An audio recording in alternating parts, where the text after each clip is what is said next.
One statement, speaking of the Prime Minister, Narendra Modi, and the kind of leadership that he has shown over the last 10 years, and we are, of course, going into the elections now, is not an era of war. He said that at the SCO, he said that at the G20, and that was reflected in the consensus statement in New Delhi as well. I wouldn't ask you how difficult these 2 years have been, amidst these wars between Russia and Ukraine, and now for the last 5 months between Israel and Hamas, and the position that India has taken, the independent position of self-interest, and the kind of statements that we have heard from Europe, and the kind of mirror that you have shown to the world. How important is this self-interest, not compromising, just like you said at the Munich Security Conference, that India is being smart about having multiple options? Well, look, of course, a lot of it is about self-interest, and I see nothing wrong with self-interest. All of you have self-interest you pursue every day. But at times, it's also bigger than self-interest. Say what I was speaking about Global South was bigger.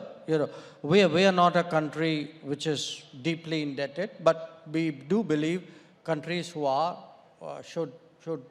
something should be done for them. In the case of these issues, look, eventually the stand we took looked very natural, But you do go through that process of, okay, something has happened, what do we say, who do we talk to, what are the pressures, the counter pressures, the arguments. And then somewhere something gels, in all of this. I think in the case of Ukraine, a lot of it,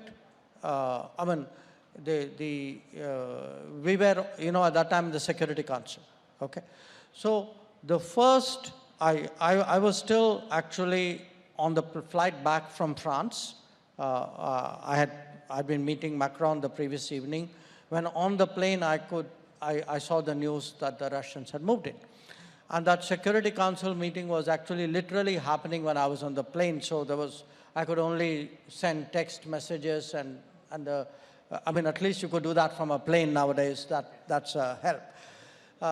But from what initially became like, a political, I would say, a formulation, what is the messaging you are doing, once you moved fairly quickly into the sanctioning stage, Europe deciding that it was going to take some counteraction, then it actually became a different set of issues arose. And those issues had implications for our national growth, for our development, for the average citizen of India, And at that stage, that's when you actually look at your interest, you look at what others are saying, you look at, frankly, how consistent it was.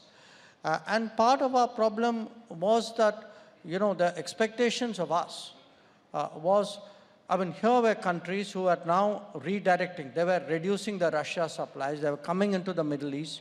They were essentially coming into markets which would have then got impacted because that's where we were buying from, who were graduating out of it, who were managing it for themselves, but were not giving you that same space.